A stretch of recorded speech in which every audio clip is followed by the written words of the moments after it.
تغنى بالقرآن وحي السماء الرباني. بسم الله الرحمن الرحيم. الحمد لله رب العالمين، والصلاة والسلام على أشرف الأنبياء وإمام المرسلين وعلى آله وأصحابه أجمعين. أما بعد، فأعوذ بالله من الشيطان الرجيم. بسم الله الرحمن الرحيم. والفجر وليال عشر. صدق اللہ العظیم. محترم بزرگوں اور دوستوں، ذی الحجہ کا مہینہ جاری و ساری ہے اور قربانی کے دنوں کی آمد ہے. یہ ذی الحجہ کے پہلے 10 دنوں کی بڑی فضیلت ہے، جس کو قرآن کریم نے والفجر ولیال عشر کے تحت ذکر فرمایا ہے. آپ سب جانتے ہیں کہ دنیا بھر میں قربانی کی تیاریاں جاری و ساری ہے. اس کی مناسبت سے 2-3 باتیں عرض کرنا مناسب سمجھتا ہوں، جسے سن کر ہم مسلمان قربانی جیسے اہم فریضے کو چھوڑ دیتے ہیں. آپ جانتے ہیں کہ دشمنان اسلام نے مذہب اسلام کی کوئی چیز باقی نہیں رکھی جس میں انہوں نے اعتراض نہ کیا ہو، خواہ حج ہو، نماز ہو، اذان ہو، زکوٰۃ ہو، وغیرہ وغیرہ. تو کیا وہ قربانی پر اعتراض نہ کرتے ہیں؟ قربانی کو لے کر دشمنان اسلام کی طرف سے 3 اشکال وارد ہوتے ہیں.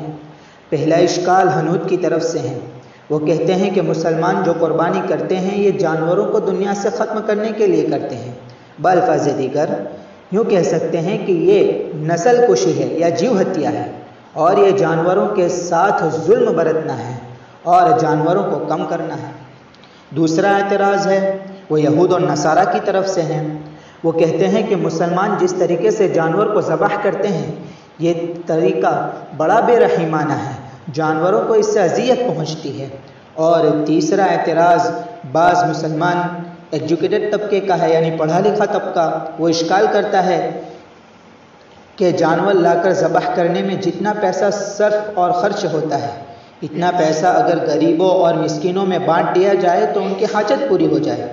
بظاہر تینوں اعتراضات صحیح معلوم ہوتے ہیں، اور ایک بھولا بھالا مسلمان ان باتوں میں آ کر سنت ابیکم ابراہیم کو چھوڑ دیتا ہے. ہم پہلے اعتراض کا جواب دیتے ہیں.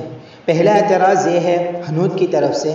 وہ کہتے ہیں کہ مسلمان جو قربانی کرتے ہیں یہ جانوروں کو دنیا سے ختم کرنے کے لیے کرتے ہیں، اور یہ تشدد برتنا ہے اور جانوروں پر سراسر ظلم کرنا ہے.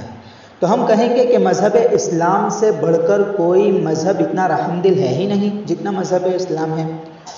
اور اگر یہ قربانی سے جانور کم ہو جاتے تو ایک بھی جانور آج تک باقی نہ رہتا، کیونکہ قربانی حضرت ابراہیم علیہ السلام کے زمانے سے چلی آ رہی ہے اور لگاتار جانور ذبح کیے جاتے ہیں. تو اب تک تو سارے جانور ختم ہو جانے چاہیے تھے، مگر عجیب یہ ہے کہ جانور بڑھتے ہی جاتے ہیں. اور حضرت آپ نے کبھی نہیں سنا ہوگا کہ مسلمانوں کے ذبح کرنے کی وجہ سے جانور کم ہو گئے، بلکہ وہ بڑھتے ہی جا رہے ہیں. سوچنے کی بات ہے کہ جن جانوروں کا گوشت کھایا جاتا ہے وہ ان جانوروں کے مقابلے میں جن کا گوشت نہیں کھایا جاتا کم بچے دیتے ہیں. جبکہ آپ نے دیکھا ہوگا کہ کتے بلیاں ایک ہی مرتبہ میں 4-4 5-5 بچے دیتی ہیں، اور گائے بکری صرف 1-2. اور مزید یہ کہ گائے وغیرہ کو کھایا جاتا ہے اور کتے بلی کو نہیں کھایا جاتا، پھر بھی گائے بکری کی تعداد زیادہ ہوتی ہے. گویا کہ یہ قربانی کی برکت ہے، اور کتے بلے نہ ذبح کیے جاتے ہیں پھر بھی ان کی تعداد کم ہے. اور یہ کہ اگر جانوروں کو ختم کرنا ہی مقصود ہوتا تو سیلاب نوح کے وقت ہی اللہ تبارک و تعالیٰ کشتی میں جانوروں کے جوڑوں کو سوار کرنے کا حکم ہی نہیں دیتے. اور ان کے دودھ دہی کی قلت کی فکر ہوئی ہے، اور ہمیں ٹریفک جام کی فکر ہوئی ہے.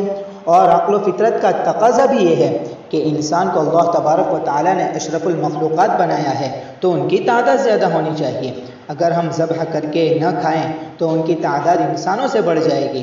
اور ایک طرف سے نعمت کی ناشکری بھی ہے کہ اللہ تبارک و تعالیٰ نے نعمت کے طور پر گوشت دیا ہے اور ہم نہ کھائے تو یہ تو ناشکری ہوئی. لئن شکرتم لازیدنکم ولئن کفرتم ان عذابی لشدید. دوسرا اعتراض یہود کی طرف سے ہے. وہ کہتے ہیں کہ مسلمان جس طریقے سے جس انداز سے جانور کو ذبح کرتے ہیں اس سے جانور کو کافی اذیت ہوتی ہے. تو ہم ان سے کہتے ہیں کہ آئیے پھر آپ ہی کوئی بہتر طریقہ بتاؤ جس سے ہم آپ کے طریقے پر ذبح کریں. تو وہ کہتے ہیں کہ پہلے جانور کو بے ہوش کر دیا جائے پھر ذبح کر کے کھایا جائے. تو ہم کہیں گے کہ یہ تو مردار کے برابر ہو جائے گا.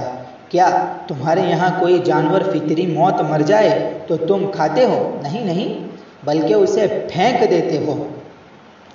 تو یہ بھی تو بے ہوشی کی طرح ہو گیا. اور طریقہ ذبح اسلام میں سب سے صاف اور شفاف طریقہ ہے کہ پورے جسم کا خون نکل جاتا ہے، چونکہ اکثر بیماریاں خون کی وجہ سے ہی پھیلتی ہے. مثلا آپ ڈاکٹر کے یہاں چیک اپ کے لیے جاتے ہیں تو ڈاکٹر خون کے خراب ہونے کی وجہ سے نہ جانے کئی بیماریاں بتلاتا ہے. تو جب جانوروں کا خون اچھے طریقے سے جانوروں کے بدن سے جدا نہیں ہوگا، جانوروں کے جسم سے نہیں نکلے گا اور کچھ خون جانوروں کے جسم میں باقی رہ جائے گا تو اس کے اندر جراثیم پیدا ہو جائیں گے اور وہ جراثیم گوشت کو خراب کر دیں گے، جس کے کھانے کی وجہ سے نہ جانے کتنے انسانوں کی جانیں ہلاک ہو جائے گی.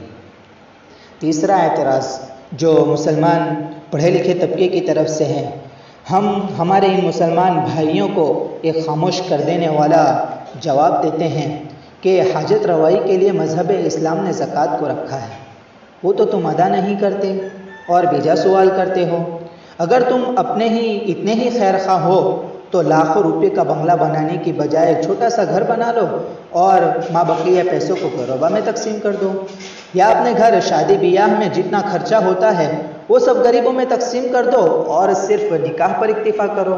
مگر یہ سب سمجھ میں نہیں آئے گا اور وہاں رواج اور نام اور شہرت اجازت نہیں دے گی اور یہاں شریعت ان کو اجازت فراہم کر دے گی. ہاں اگر تم ایسا کرو گے تو پھر تمہارا سوال تمہیں زیب دے گا.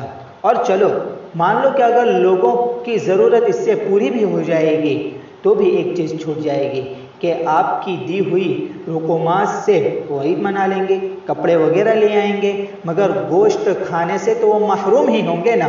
اور پھر آپ کے پیسے سے اگر وہ گوشت لینے جاتے ہیں تو کہاں آپ وہ نہ تو عید منا سکتے ہیں، صرف گوشت ہی کھا سکتے ہیں.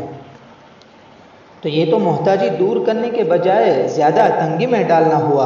اور جتنا گوشت قربانی کے ایام میں حاصل ہو سکتا ہے اتنا خریدنے میں ہی ان کے پیسے چلے جائیں گے، تو یہ تو لا حاصل ہوا. اور پھر بھی گوشت جیسی لذت والی چیز سے دور رکھنا ہوا تو وہ خاموش ہو جاتے ہیں. اور بھی مزید اس کے جوابات ہیں، البتہ کلپ کے لمبے ہونے کی وجہ سے انہی پر اکتفا کیا جاتا ہے. مقصود تو یہ تھا کہ آپ حضرات کو ان اعتراضات سے واقف کرانا مقصود تھا. آخر میں اللہ تبارک و تعالی سے دعا ہے کہ اللہ تعالی ہمیں شریعت کے مطابق قربانی کرنے کی توفیق عطا فرمائے. آمین. وآخر دعوانا الحمد للہ رب العالمین.